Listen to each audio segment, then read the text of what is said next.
Ton salut remplace ma condamnation, mon péché s'efface par ta rédemption. Loué sois-tu, Dieu Tout-Puissant, loué sois-tu. J'ai intitulé cette première partie « La démesure de l'orgueil ». On a déjà vu combien Nebuchadnezzar était orgueilleux, mais nous allons voir maintenant combien son orgueil va le conduire à des extrémités insensées. Alors abordons ce texte du chapitre 3. Le roi Nebuchadnezzar fit une statue d'or haute de 60 coudées et large de 6 coudées. Il l'adressa dans la vallée de Doura, dans la province de Babylone. Ce premier verset va nous retenir quelques instants. D'abord sur un premier élément, c'est l'exploit technique que représente le fait d'ériger une statue de 60 mètres de haut sur seulement de 30 mètres de haut, de 60 coudées de haut, donc 30 mètres de haut sur 3 mètres de large. Sur le plan technique, la chose ne peut se concevoir que par une statue qui est creuse à l'intérieur, comme la statue de la liberté, mais qui est consolidée à l'intérieur de poutrelles entrecroisées, donc une science, une technique qui a été développée par l'ingénieur Eiffel avec la tour Eiffel et qu'il a développée dans différents éléments, et en particulier dans la statue de la liberté, mais également dans le viaduc du Garabit. Donc une technique relativement moderne, de la fin du XIXe siècle et du début du XXe siècle. Eh bien, il est clair que cette technique existait déjà chez les Babyloniens. Il n'est pas impossible d'ailleurs que ces techniques aient été développées dans d'autres domaines, et en particulier, il existait des statues géantes, je ne vous citerai dans l'Antiquité que le colosse de Rhodes, qui probablement lui aussi avait utilisé une telle technique. Je veux simplement vous montrer par là, une fois de plus, combien les techniques des Babyloniens étaient avancées. J'ajouterai qu'on a découvert, et c'est ce que j'aimerais vous montrer maintenant, on a découvert probablement le socle de cette statue. Alors je vous en parlerai un petit peu plus tard, et il y a un autre aspect aussi, c'est que cette statue est toute d'or. Or, vous vous rappelez que la statue qu'il avait vue en rêve était une statue dont la tête était d'or.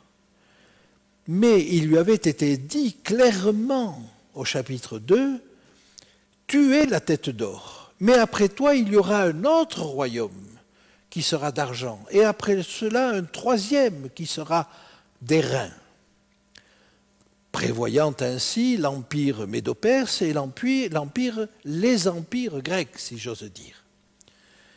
Or, depuis toujours, et je vous l'ai souligné à plusieurs reprises, l'objectif de Nebuchadnezzar était de créer un système qui dure après lui, c'est-à-dire un système pérenne, un système qui aurait été tellement parfait qu'il aurait englobé tout le monde et qu'il aurait englobé tout le temps. Le temps. Un des problèmes majeurs de Nebuchadnezzar. Alors, cette statue tout en or est évidemment différente de la statue qu'il a vue en rêve. Mais cette différence, c'est le défi qu'il jette à Dieu. Dieu lui fait savoir, lui a dit Daniel, ce qui arrivera après toi. Et il se posait des questions sur ce qui arriverait après lui. Il se posait des questions sur la personne qui serait capable de donner une suite à ce qu'il avait créé. Et il va défier Dieu. Dieu lui dit, après toi, il y aura un autre royaume. Et lui, il a envie que ce qu'il installe dure toujours. Et donc la statue qu'il fait n'a pas seulement la tête d'or qui le représente, mais tout le reste est en or. C'est-à-dire que tout ce qui va suivre sera d'or, selon ce qu'il a conçu, sera dans la continuité de ce qu'il a créé. Et voilà le défi qu'il lance à Dieu. Donc en montant cette statue, il sait qu'il défie ce que Dieu lui a révélé. Vous vous rappelez que pour savoir cela, il avait été prêt à massacrer tous les sages de son royaume. Donc, si vous voulez, il avait aspiré à cette connaissance que Dieu voulait lui donner de l'avenir. Et une fois qu'il a cette connaissance, il va se révolter contre cette connaissance. Donc, vous voyez tout l'enjeu qu'il y a derrière cette statue. Alors, juste quelques instants sur la date de cet événement. L'événement n'est pas chiffré, n'est pas daté dans le livre de Daniel. Et vous avez simplement dans la Peshitta, alors la Peshitta c'est une traduction en syriaque de la Bible. Vous avez plusieurs variantes, mais la Peshitta précise que c'était la 18e année de Nebuchadnezzar. Or la 18e année de Nebuchadnezzar, c'est l'année de la 3e déportation. Vous avez retenu que Nebuchadnezzar a dû prendre Jérusalem 3 fois, parce que les rois hébreux qu'il avait installés là-bas s'étaient révoltés. Et donc, certainement par assimilation, comme le dernier roi Sédécias avait été amené captif à Babylone, eh bien, on en a déduit que certainement c'était au cours de ce voyage-là, parce que la Peshitta précise que c'était la 4e année, enfin c'était au cours d'un voyage de Sédécias à Babylone. Donc cette date est probablement fausse parce que ça n'est pas au moment où il était en train d'assiéger Jérusalem, et le siège de Jérusalem a duré 1 an à ce moment-là, qu'il était en train d'ériger sa statue dans la vallée de la Doura. Alors la deuxième possibilité, on la trouve peut-être indirectement dans le livre de Jérémie. Et Jérémie, au chapitre 51, verset 59, nous dit ceci. « Ordre donné par Jérémie le prophète à Séraja, fils de Nérija, fils de Machéja, lorsqu'il se rendit à Babylone avec Sédécias, roi de Juda, la 4e année du règne de Sédécias. » Or, Séraja était premier chambellan. Nous apprenons donc par Jérémie que Sédécias, le dernier roi de Juda, mis en place par Nebuchadnezzar, donc vassal de Nebuchadnezzar, a fait un voyage la 4e année de son règne à Babylone. Le texte ne nous le dit pas, mais il est probable que Sédécias, comme tous les rois vassaux, a fait le déplacement à Babylone à l'occasion de l'érection de cette statue. Donc, et on le verra dans la suite du texte, tous les grands, tous les jurisconsultes, tous les gouverneurs, tous les rois vassaux se sont déplacés à Babylone à cette occasion. Et il est très probable que Sédécias s'est déplacé aussi.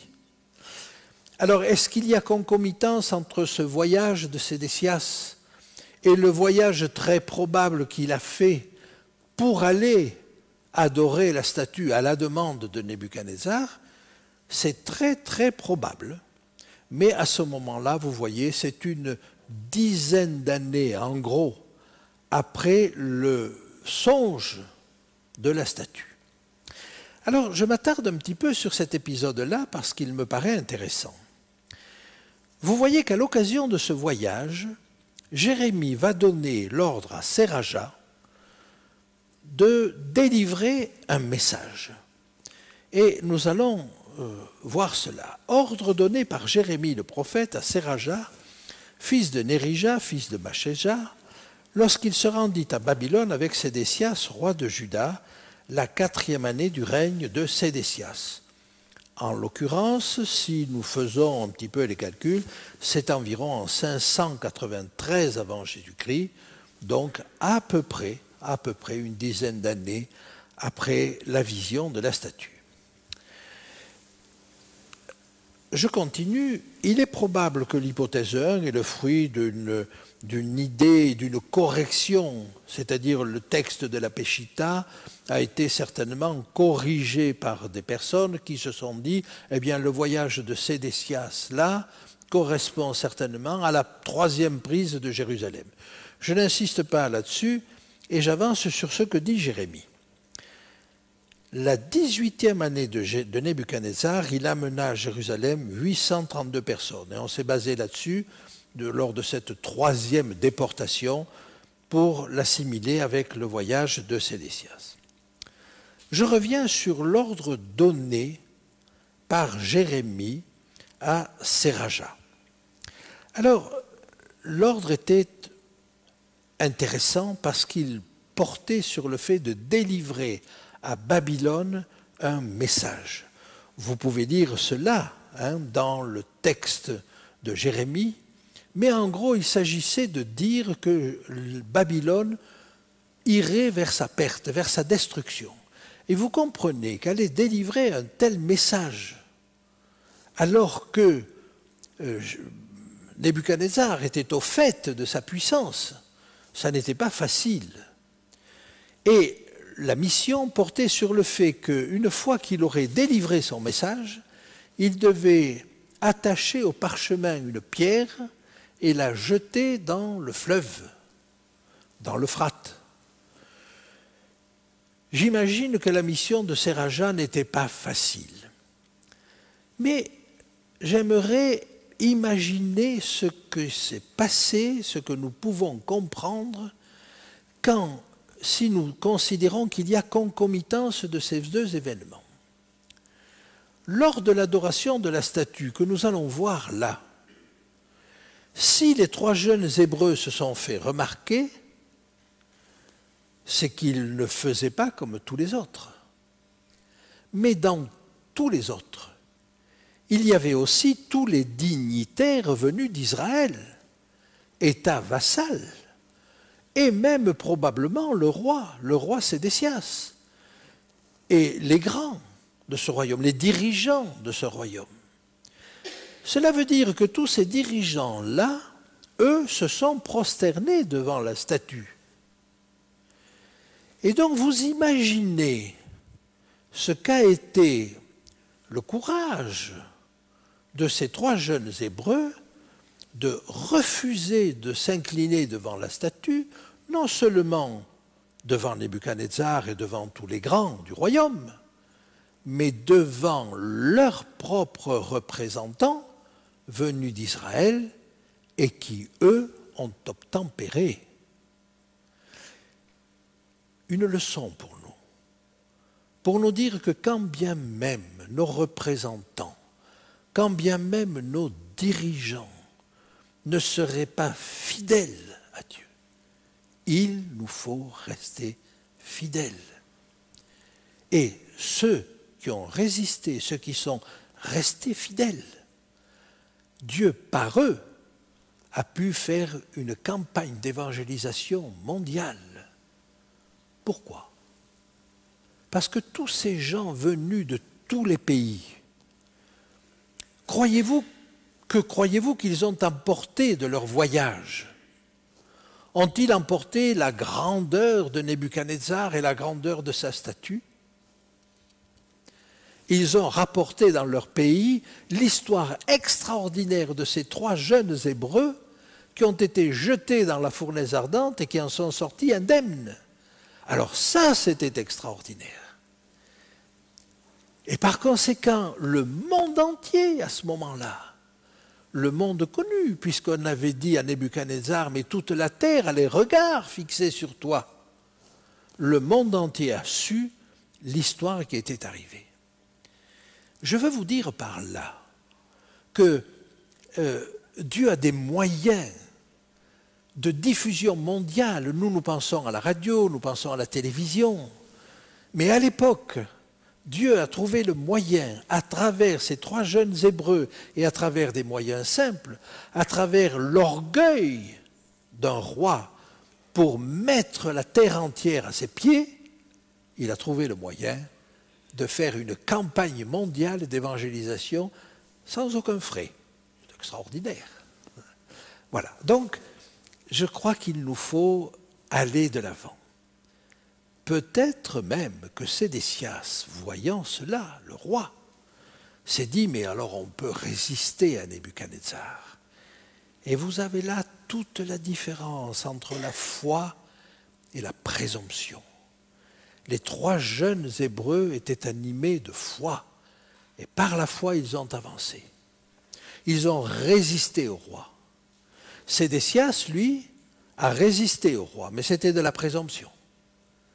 Et ça s'est traduit par le fait qu'à la fin, il a été pris, Jérusalem a été prise, le temple a été détruit, ses enfants de Sédécias ont été égorgés sous ses yeux et on lui a crevé les yeux immédiatement après. C'est pas pareil, la foi et la présomption. Pas du tout pareil. Alors j'avance. J'avance et j'aimerais avancer sur... Alors je vous ai parlé de la mission de Seraja, donc je passe rapidement. Mais j'aimerais maintenant arriver... Alors je passe sur le voyage de Sédécias dont nous avons parlé.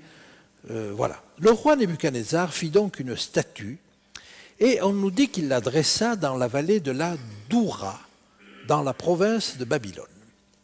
Alors la Doura est une petite rivière, un affluent de l'Euphrate, qui se jette dans l'Euphrate, si j'ose dire, mais c'est vraiment un petit ruisseau qui doit faire une dizaine de kilomètres de long. Donc ce n'est pas grand-chose, si vous voulez.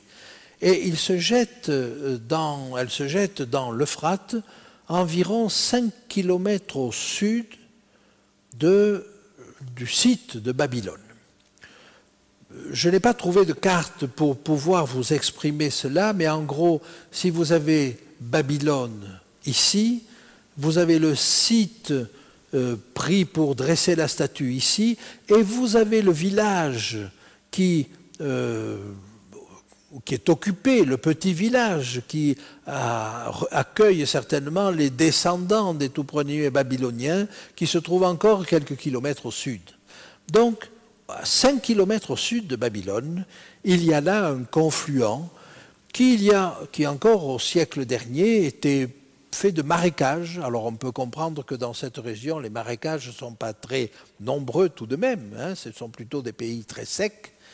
Et là, dans cette zone-là, au confluent donc de la Doura et de l'Euphrate, il y a une zone un petit peu plate et un peu marécageuse, et c'est là que le roi Nebuchadnezzar a décidé d'ériger sa statue. Eh bien, ce que j'aimerais vous dire, c'est que actuellement, on sait exactement où il a élevé sa statue. L'archéologie a permis de découvrir une place dont le nom arabe porte encore le témoignage de l'appellation de Tolul Dura, les collines de Dura. Et cet endroit se trouve à 5 km au sud de l'ancienne Babylone, près de la rivière de la Doura, qui se jette dans l'Euphrate. Et parmi ces collines, une est un socle de 6 mètres de haut, de 14 mètres carrés de surface, et qui aurait pu servir de piédestal à la statue. Celui qui l'a découvert est un certain Oppert, qui est un Français d'origine allemande, qui a effectué là-bas un voyage dans les années 1852 environ, et qui, quand il a vu ce site-là, a été immédiatement frappé par la ressemblance avec ce socle supposé de la statue de Nebuchadnezzar. Il a examiné cette colline et alors il a trouvé que c'était fait de briques crues et surtout que ça n'était pas une colline naturelle pour les raisons suivantes. D'abord, c'est une colline à 4 faces, côté arrondi sans doute, mais les 4 faces étant orientées vers les 4 points cardinaux. Deuxièmement, ça n'est pas non plus un monticule comme les autres, parce que quand vous montez au sommet, vous vous trouvez dans une cuvette, et les 4 coins sont plus élevés que le centre. Et troisièmement, elle est construite, c'est-à-dire qu'elle est faite de briques crues, et que vous avez des espaces aménagés entre les briques crues pour laisser passer l'air qui devait certainement sécher, probablement en raison du caractère marécageux de cette région. Donc vous voyez une construction, pas une vague colline, une construction. Et compte tenu de tout ce qu'il savait, pour lui il était évident que c'était le socle de la statue de Nebuchadnezzar. Le fait que les 4 coins étaient plus élevés que le centre laisse même éventuellement la possibilité que cette statue ait eu un haubanage, c'est-à-dire que des 4 coins de la statue, vous aviez un départ de hauban qui allait jusqu'à la ceinture probablement de cette statue, et donc il y avait la technique des poutrelles entrecroisées à l'intérieur, mais peut-être, je dis peut-être parce qu'on n'a pas d'éléments plus avancés pour le dire, mais peut-être d'un système de haubans qui la tenait et qui lui permettait de résister ou au vent ou à certaines inclinaisons de terrain. Donc vous voyez, quand on nous dit que le livre de Daniel n'a pas de réalité et que c'est l'œuvre d'un faussaire au IIe siècle avant Jésus-Christ, nous avons là des éléments pour dire que cette statue a certainement existé, même si ça a été nié. Peut-être savez-vous que pendant un certain temps, on a même nié l'existence de Babylone, parce que les ruines de Babylone avaient complètement disparu sous le sable. Et qu'il a fallu arriver au XIXe siècle pour qu'on découvre Babylone et que petit à petit on réalise que la ville avait bel et bien existé. Alors la ville a existé, mais le roi est mythique, Daniel est mythique, voilà ce qu'on nous dit. Et puis petit à petit on se rend compte que ce qu'a dit Daniel ne pouvait être dit que par quelqu'un qui avait participé à la cour de Nebuchadnezzar. J'aimerais vous faire sentir là que quand Jésus nous dit « les pierres crieront », c'est une réalité. Parce que l'archéologie nous apporte des éléments solides pour nous dire le livre de Daniel est solide. Il n'est pas l'œuvre d'un faussaire, il est l'œuvre d'un homme qui a vécu à la cour de Nebuchadnezzar. Voilà, donc je voulais quand même vous dire cela parce que c'est tout de même extraordinaire. Eh bien, curieusement, même à l'heure actuelle, on parle très peu de ce monticule que même en langue arabe, que je ne saurais pas vous redire, on appelle la colline alignée. Donc le nom arabe nous dit que cette colline est spéciale puisqu'elle est alignée sur les 4 points cardinaux. C'est quand même extraordinaire. Eh bien non, on laisse tout cela parce que ça ne correspond pas à l'idée générale qui voudrait que le livre de Daniel a été écrit au début du IIe siècle avant Jésus-Christ. Non, il a bien été écrit à la cour de Babylone. Alors j'avance encore un petit peu. Le roi Nebuchadnezzar fit convoquer les satrapes, les intendants et les gouverneurs, les grands juges, les trésoriers, les jurisconsultes, les juges et tous les magistrats des provinces, pour qu'ils se rendissent à la dédicace de la statue qu'avait élevée le roi Nebuchadnezzar. Le mot dédicace, là, est traduit le mot Hanouka. Et vous savez que le mot Hanouka est une des fêtes juives, et il y a donc la possibilité qu'il il y ait là une cérémonie, bien sûr administrative, mais peut-être religieuse, et de toute façon, le religieux à l'époque n'était jamais séparé de l'administratif. Alors les satrapes, les intendants, les gouverneurs, les grands juges, les trésoriers, les jurisconsultes, les juges et tous les magistrats des provinces s'assemblèrent pour la dédicace de la statue qu'avait élevée le roi Nebuchadnezzar. Ils se placèrent devant la statue qu'avait élevée Nebuchadnezzar. Vous allez voir que tout ce texte du chapitre 3 est très formel, formaliste. Et vous allez avoir répété régulièrement toute la liste de ceux qui sont là. Les jurisconsultes, les juges, les trésoriers, etc., etc. Et puis vous allez voir pour la fanfare, on va parler de tous les instruments qui sont là. Alors les guitares, ou les sitars, les psalterions, la cornemuse, etc. Et chaque fois qu'on en parle, chaque fois on donne toute la liste. Donc vous avez un texte très administratif. Alors on va passer là-dessus, mais il faut se rendre compte qu'il y avait là une discipline, un ordre, une étiquette, si vous voulez, qu'il fallait respecter. Un héros cria à haute voix, « Voici ce qu'on vous ordonne, peuple, nation, hommes de toute langue.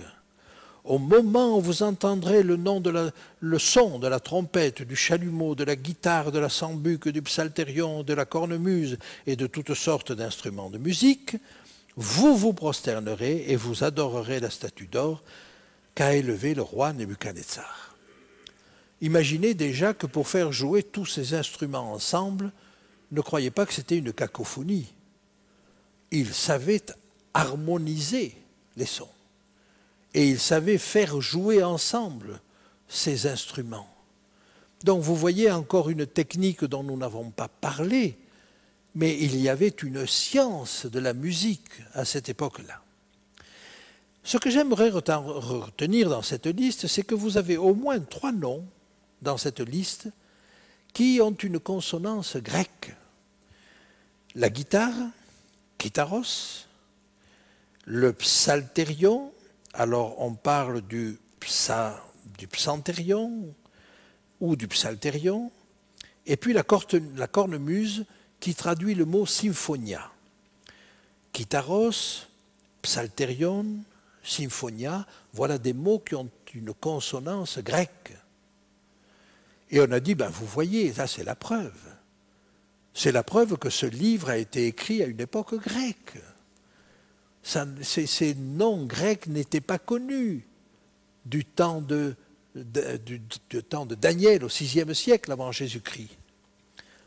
Bon, le temps a passé, et dans les écrits que l'on a mis à jour petit à petit, eh bien on s'est rendu compte qu'en réalité, souvent ces noms grecs d'instruments dérivaient de racines qui, elles, étaient beaucoup plus antérieures.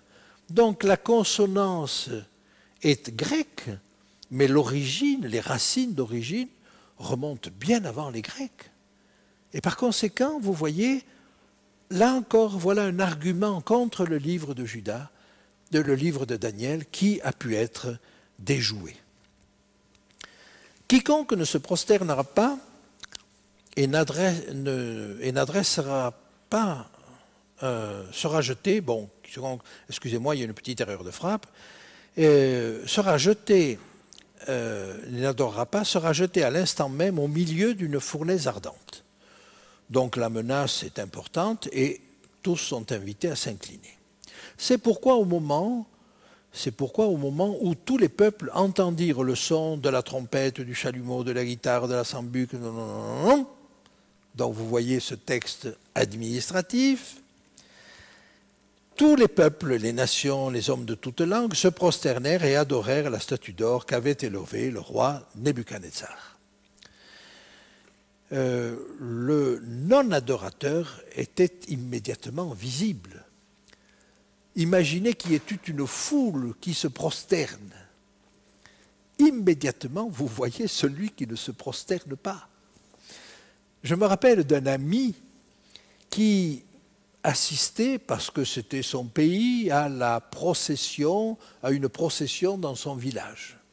Et la statue passait, et au moment où la statue passait, tout le monde s'agenouillait devant la statue. Et lui, avec son épouse, évidemment, n'avait pas envie de s'agenouiller devant la procession.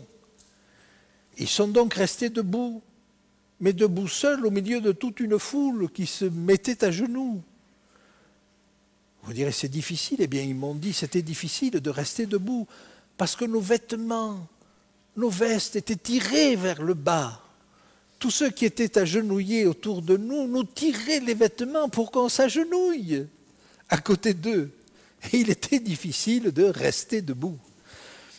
Bref, il était difficile physiquement pour eux, mais de toute façon, moralement, de rester debout face à cette foule agenouillée. À cette occasion, et dans le même temps, quelques Chaldéens s'approchèrent et accusèrent les Juifs. Alors vous vous rappelez qui étaient les Chaldéens? C'étaient les nobles, c'étaient les dignitaires originaires de la Chaldée, différents de tous les sages, mais on pourrait parler des princes, des chefs de tribus, des barons, voilà, donc la noblesse du pays. Et ils vont accuser ces Juifs. Ils prirent la parole et dirent au roi Nebuchadnezzar, « Ô roi, vis éternellement ». Formule de politesse habituelle que même Daniel va utiliser. Tu as donné un ordre d'après lequel tous ceux qui entendraient le son de la trompette, du chalumeau, de la guitare, de la sambuc et de toutes sortes d'instruments devraient se prosterner et adorer la statue d'or. Et d'après lequel quiconque ne se prosternerait pas et n'adorerait pas serait jeté au milieu d'une fournaise ardente. Or, il y a des Juifs. Ah, ce n'est pas des sages, ce n'est pas ceux qui sont en poste, c'est des Juifs. À qui tu as remis l'intendance de la province de Babylone? Vous voyez le côté accusateur de la chose? Et là encore, ils vont manquer de psychologie. Ils mettent Nebuchadnezzar en défaut. Nebuchadnezzar va y être sensible, vous allez voir comment. Mais ils mettent Nebuchadnezzar en défaut. La moindre des psychologies leur aurait demandé, même s'ils étaient accusateurs, de ne pas faire peser la responsabilité sur Nebuchadnezzar. À qui tu as remis l'intendance de la province de Babylone, Shadrach, Meshach et Abednego, hommes qui ne tiennent aucun compte de toi, ô roi. Était-ce vrai?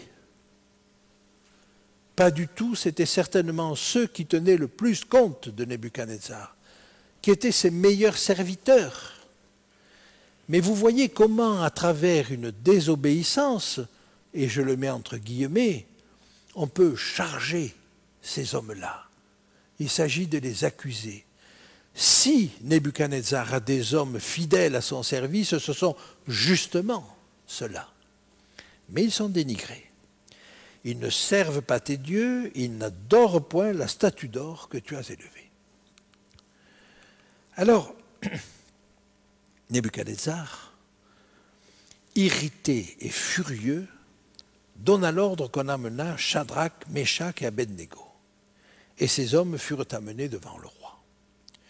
Évidemment, ces trois hommes, au moment où Nebuchadnezzar veut faire éclater sa gloire devant les représentants du monde entier, de tous ses vassaux, de tous ses sujets, voilà qu'il y a trois jeunes gens qui lui résistent. Donc il est irrité et furieux, mais il connaît leur valeur. Il n'est pas sot. Nebuchadnezzar prit la parole et leur dit « Est-ce de propos délibérés, Shadrach, Meshach et Abednego, que vous ne servez pas mes dieux et que vous n'adorez pas la statue d'or que j'ai élevée ?» Et là, Nebuchadnezzar va faire quelque chose qu'il n'aurait jamais dû faire. Il va leur donner une deuxième chance. Est-ce que vous réalisez que pour leur donner une deuxième chance, il se parjure? Qu'avait-il dit? Celui qui n'adorera pas la statue sera immédiatement jeté dans la fournaise ardente. Et donc il est obligé de se dédire pour leur donner une deuxième chance. Mais il connaît leur valeur. C'est un peu comme s'il leur disait, écoutez, vous n'avez peut-être pas bien entendu, vous n'avez peut-être pas bien compris ce que j'attends de vous. Hein. Il n'a pas dû, puis c'est très bien que ces gens l'ont compris, mais il leur donne une deuxième chance.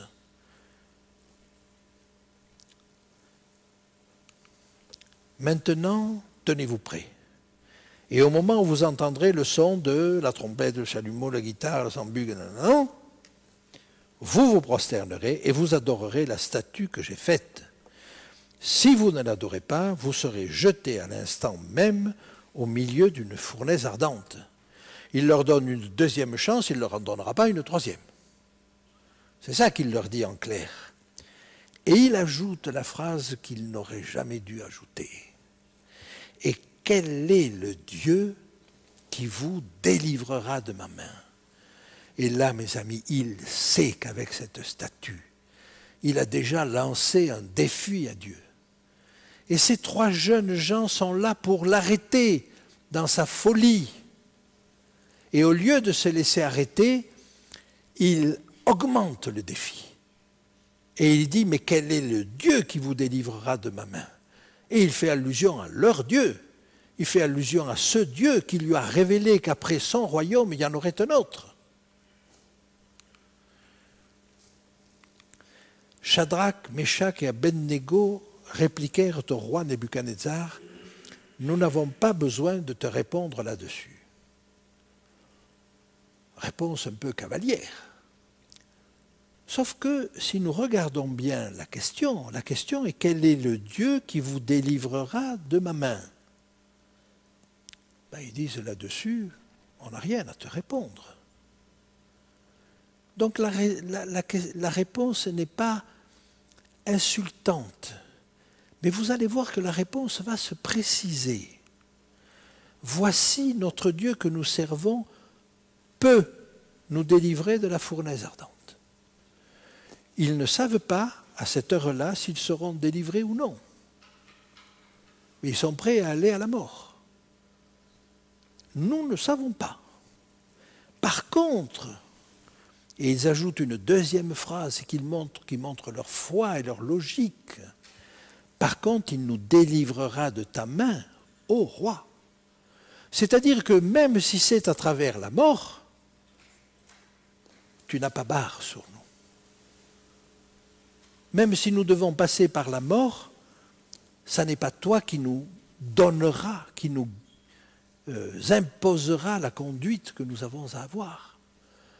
Extraordinaire lucidité, extraordinaire courage de ces jeunes gens. Et est-ce que nous pensons de la même manière? Nous sommes devant une épreuve. Et on se dit, bon, mais on ne sait pas ce que sera cette épreuve. Mais de toute façon, je serai délivré de l'épreuve, même si c'est par la mort. Alors ils ne savent pas s'ils seront délivrés de la fournaise ardente, ça ils vont peut-être y passer, mais sûrement ils seront délivrés de la main de Nebuchadnezzar. Formidable réponse, formidable réponse. Sinon, sache au roi que nous ne servirons pas tes dieux et que nous n'adorerons pas la statue que tu as élevée.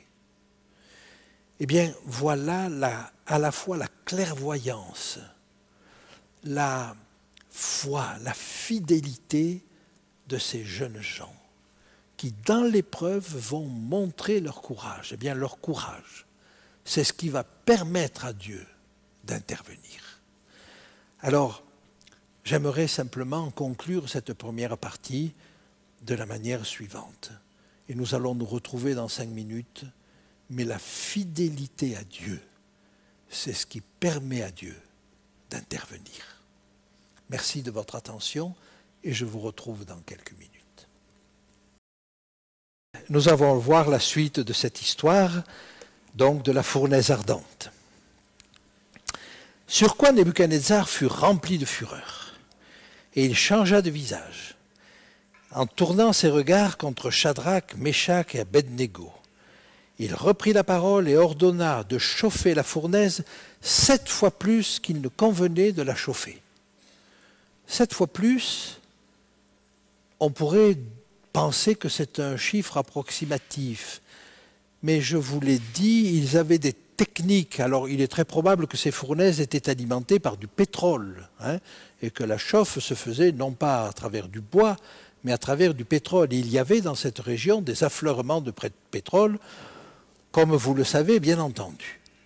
Et ils savaient doser la chaleur de telle manière qu'ils arrivaient à faire les émaux, les fameux émaux de Babylone que vous connaissez, et avec lesquels ils ont fait ces lions et ces animaux extraordinaires sur l'allée des processions à Jérusalem qui partaient de la porte d'Ishtar et qui traversaient toute la ville de Babylone. Donc ils chauffent la fournaise 7 fois plus qu'il ne convenait de la chauffer. Puis il commanda à quelques-uns des plus vigoureux soldats de son armée de lier Shadrach, Meshach et Abednego et de les jeter dans la fournaise ardente. Ces hommes furent liés avec leurs caleçons, leurs tuniques, leurs manteaux, leurs autres vêtements et jetés au milieu de la fournaise ardente. Les mots qui sont employés ici pour désigner leurs vêtements, les caleçons, les tuniques, les manteaux, les autres vêtements, sont en réalité des mots qui sont très peu usités dans le langage, même en araméen, si vous voulez, ou même dans les écritures cunéiformes, de sorte qu'on ne sait pas trop de quoi il s'agit. Mais quand on regarde des commentaires de rabbins anciens, il semble que, d'abord, si vous voulez, ils ont été liés tels qu'ils étaient, donc avec tout ce qu'ils avaient sur eux, mais un de ces termes-là indique plutôt un chapeau, c'est-à-dire un couvre-chef. Et certains commentateurs, non sans raison, indiquent qu'ils ont été liés avec les insignes de leur grade. C'est-à-dire que leurs habits, leurs chapeaux ou les autres éléments qu'ils avaient sur eux indiquaient leur position et leur statut. Imaginez dans l'armée des barrettes sur les épaules ou des choses comme ça qui indiquent le grade que vous avez. Et il est probable que ce que veut nous indiquer le texte, c'est que non seulement Nebuchadnezzar veut les éliminer, mais veut rejeter, détruire aussi le grade, la position qu'il leur a donnée. Donc c'est une hypothèse, mais elle est assez fondée. Simplement, on n'a pas suffisamment d'éléments pour pouvoir l'assurer à coup sûr. Mais voilà, je vous le signale parce que c'était certainement une des raisons. Rapidité d'exécution et signe distinctif de leur position et de leur fonction. Comme l'ordre du roi était sévère et que la fournaise était extraordinairement chauffée, la flamme tua les hommes qui y avaient jeté Shadrach, Meshach et Abednego. Une fois de plus, on aurait pu dire que la fournaise avait été sous-chauffée. On ne peut pas avancer cela. On ne peut pas expliquer ce miracle-là par des moyens simples. Les hommes vigoureux qui les ont jetés dedans, et imaginez une fournaise plutôt à l'horizontale, légèrement inclinée, hein, c'est ce qu'on a trouvé comme dans les restes justement de ce secteur-là, on a trouvé des constructions légèrement inclinées comme ça, et qui faisaient qu'on pouvait se mettre à l'entrée et puis y pousser des hommes dedans. Ça n'était pas des puits verticaux. Hein, c'était des choses qui étaient plutôt de ce que je viens de vous dire, de l'ordre de ce que je viens de vous dire. Et donc, ces hommes-là qui se sont approchés de l'entrée de la fournaise sont morts. Et ces trois hommes, Shadrach, Meshach et Abednego, tombèrent liés au milieu de la fournaise ardente. Alors le roi Nebuchadnezzar fut effrayé. Il se leva précipitamment et prit la parole et dit à ses conseillers, « N'avons-nous pas jeté au milieu du feu 3 hommes liés ?»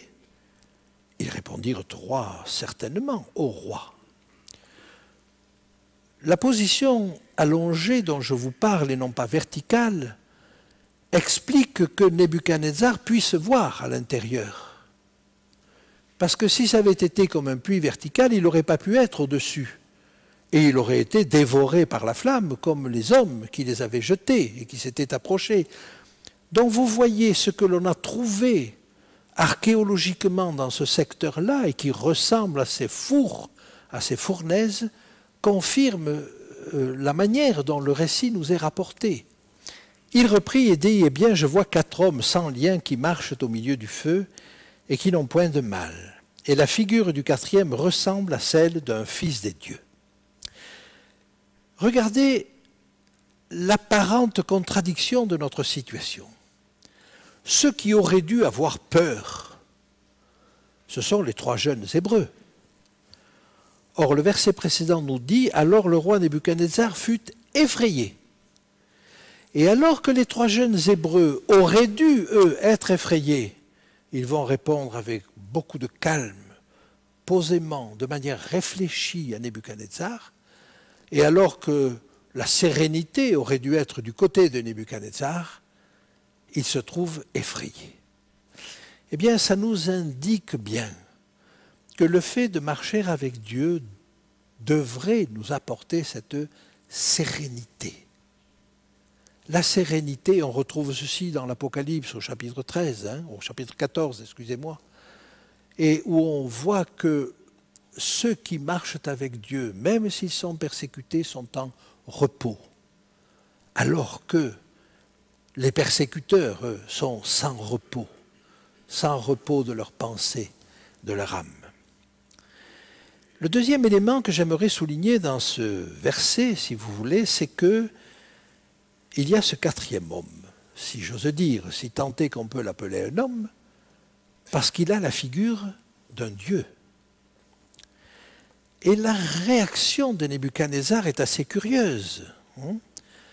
Alors, un fils des dieux. Je vais vous citer un texte d'Apocalypse, et au milieu des 7 chandeliers, quelqu'un qui ressemblait à un fils d'homme, vêtu d'une longue robe, et ayant une ceinture d'or sur la poitrine. Voilà le personnage, le premier personnage que Jean voit dans cette révélation de l'Apocalypse. Et il continue, « Ses pieds étaient semblables à de l'airain ardent, comme s'il eût été embrasé dans une fournaise, et sa voix était comme le bruit des grandes eaux. » Alors, le texte n'est pas explicite dans Daniel, mais quand vous faites le lien entre Daniel et l'Apocalypse, vous vous dites que ce personnage qui a les pieds comme de l'airain ardent, comme s'il avait été dans une fournaise ardente, eh bien ça pourrait bien être celui qui était avec les 3 jeunes Hébreux dans la fournaise ardente. L'Apocalypse nous le présente comme tel, finalement. Et je crois que sans peut-être que le livre de Daniel nous le dise explicitement, c'est avec Christ, c'est avec Jésus qu'ils étaient, ces 3 jeunes Hébreux. Et c'est sans doute pourquoi même Nebuchadnezzar était subjugué et a dit il a les figures d'un fils des dieux. J'étais mort, dit Jésus, toujours dans l'Apocalypse, et voici je suis vivant au siècle des siècles. Je tiens les clés de la mort et du séjour des morts. Si vous lisez dans Daniel, mais plus tard, au chapitre 10, à la fin du livre de Daniel, pour la dernière vision, il décrit un personnage de la manière suivante. Il voit un personnage brillant, de la même manière.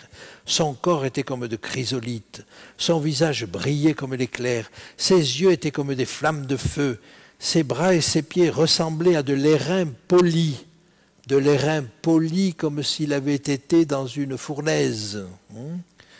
Et le son de sa voix était comme le bruit d'une multitude. C'est le même personnage. C'est toujours Jésus. Le chef du royaume de Perse m'a résisté 21 jours. Mais voici Michaël, l'un des principaux chefs. Ah, ce personnage qu'on nous décrit au début du chapitre 10, il a un nom. Il s'appelle Michaël. Ça vous dit quelque chose, Michaël? Michaël, en hébreu, ça veut dire qui, Mais qui, interrogatif, qui donc est comme Dieu? Et on voit bien que ce Michaël est appelé le grand chef, le défenseur des enfants de son peuple. Ce Michaël n'est autre que Jésus. Et il apparaît déjà dans Daniel comme le défenseur des enfants de son peuple. Vous retrouvez Michaël à 3 reprises dans toute la Bible.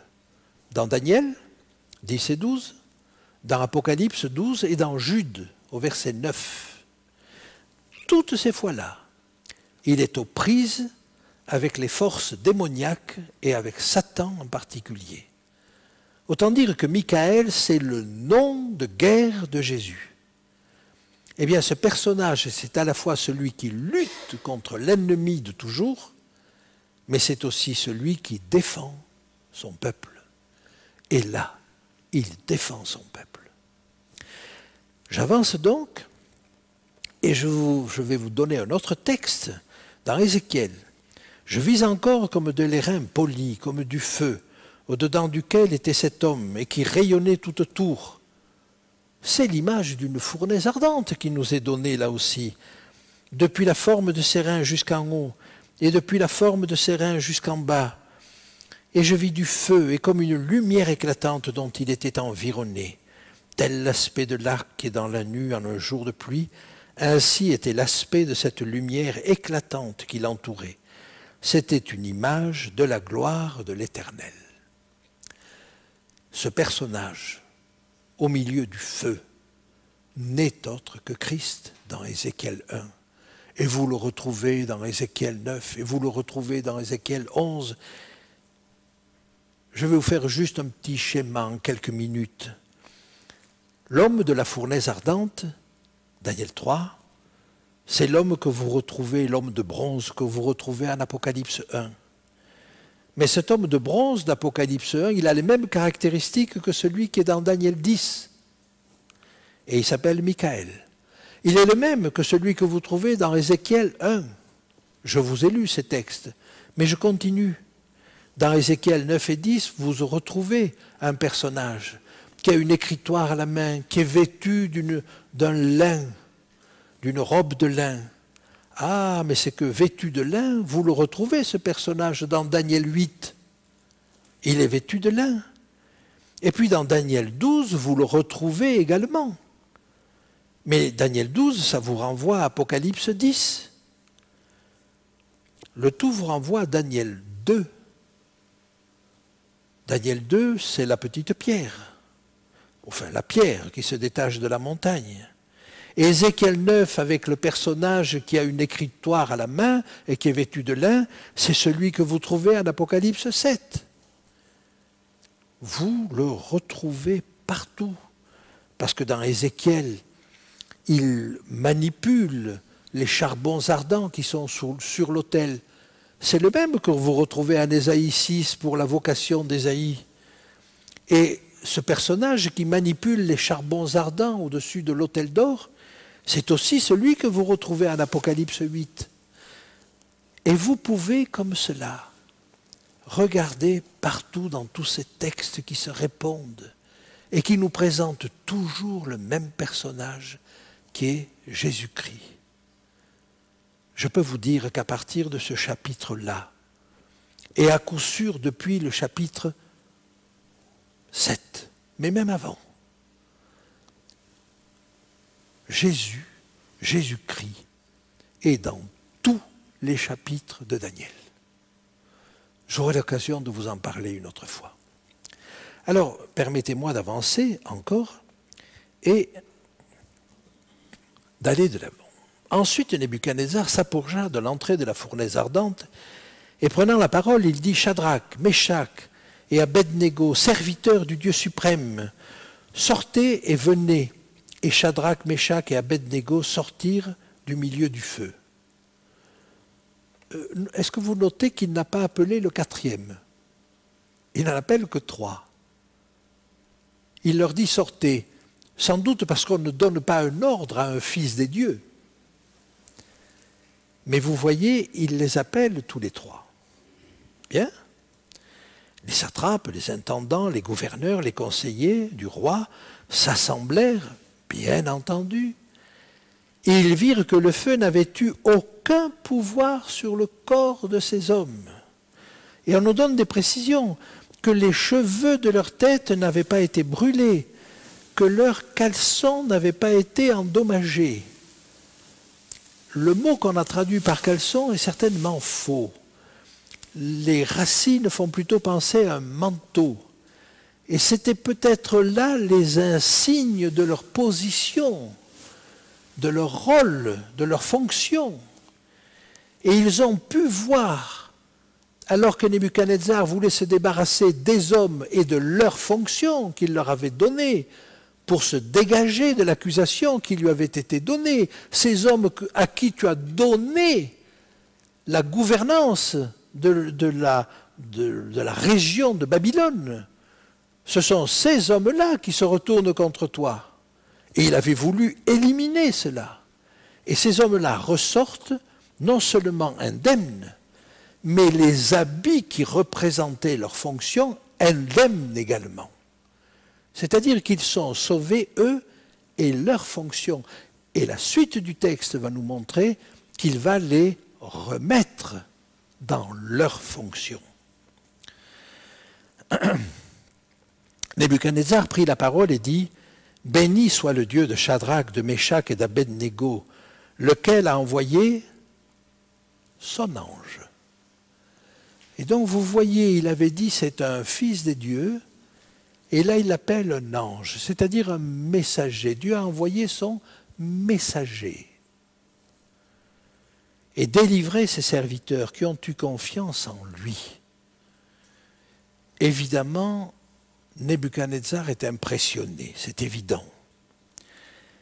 Mais Nebuchadnezzar va faire quelque chose qui est tout à fait inhabituel dans la bouche d'un roi et qui va montrer sa droiture d'une certaine manière. Ils ont eu confiance en lui et qui ont violé l'ordre du roi. C'est-à-dire qu'il reconnaît là que ces hommes ont violé son ordre et que finalement ils ont eu raison de le faire. Extraordinaire cela. Il aurait pu passer cela sous silence.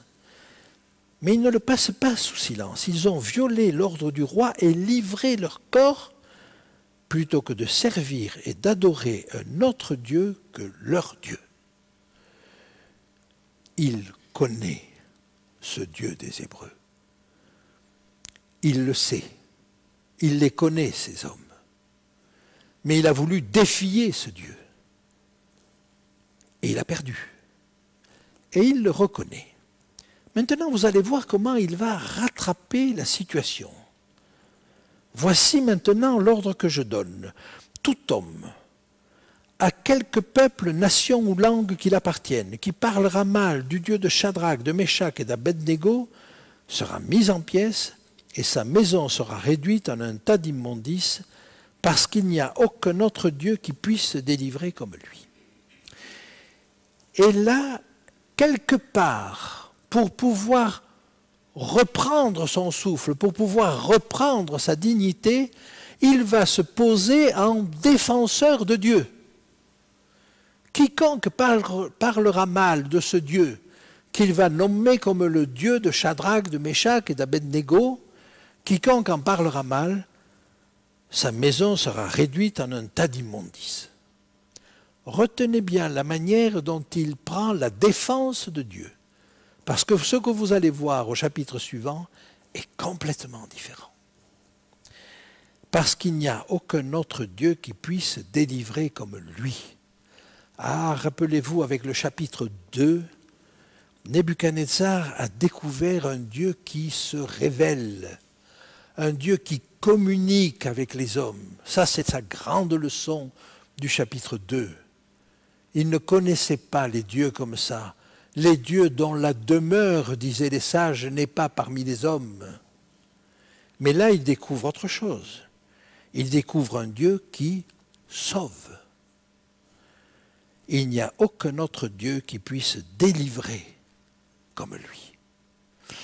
Et vous voyez que Nebuchadnezzar avance, progresse dans sa connaissance de Dieu.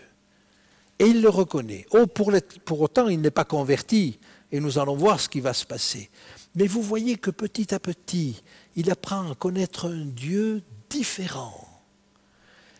Et mes amis, mon sentiment, c'est que notre vie religieuse, notre spiritualité dépend de l'idée, de la pensée que nous nous faisons de Dieu. Et ce que nous voyons là, ce sont les prémices de la conversion. Nebuchadnezzar découvre Dieu sous un autre jour, un Dieu qui se révèle et un Dieu qui sauve. Eh bien, si vous le voulez bien, nous nous retrouvons dans quelques minutes pour examiner le chapitre 4. Simplement, je conclus maintenant. Alors, après cela, le roi fit prospérer Shadrach, Meshach et Abednego dans la province de Babylone. Bien évidemment, si Dieu avait épargné Shadrach, Meshach et Abednego et avait préservé les signes de leur autorité et de leur fonction, il ne pouvait pas aller contre Dieu. Dans quelques minutes, nous nous retrouvons si vous le voulez bien.